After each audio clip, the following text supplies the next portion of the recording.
বাংলাদেশের একমাত্র প্রবাল দ্বীপ সেন্ট মার্টিন। নীল জলরাশি আর সাদা বালুকা বেলায় ঘেরা এই দ্বীপ ভ্রমণ পিপাসুদের কাছে স্বর্গের মতো আকর্ষণীয়। তবে বর্তমান অন্তর্বর্তী সরকার দায়িত্ব গ্রহণের পর প্রকৃতির অপার সৌন্দর্যের আধার সেন্ট মার্টিনে পর্যটক প্রবেশ নিষেধাজ্ঞা দিলে হতাশা ভর করে ভ্রমণ পিপাসুদের মনে। তবে এবার পর্যটকদের জন্য রয়েছে সুখবর।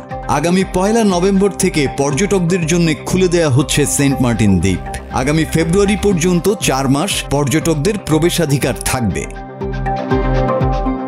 গতকাল বৃহস্পতিবার সচিবালয়ে বিশ্ব পর্যটন দিবস উপলক্ষে সংবাদ সম্মেলনে বেসামরিক বিমান পরিবহন ও পর্যটন মন্ত্রণালয়ের সচিব নাসরিন জাহান এ তথ্য জানান। এ সময় মন্ত্রণালয়ের উপদেষ্টা শেখ বশিরউদ্দিন উপস্থিত ছিলেন।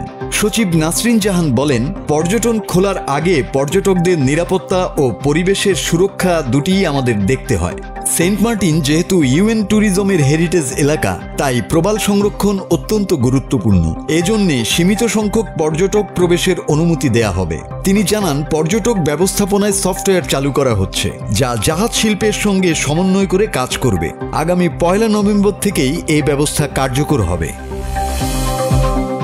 প্রতিদিন সর্বোচ্চ 2000 পর্যটক দ্বীপে যেতে পারবেন। প্রথম 2 মাস শুধু দিনে ভ্রমণ করা গেলেও শেষ 2 মাস দ্বীপে অবস্থান করার সুযোগ থাকবে।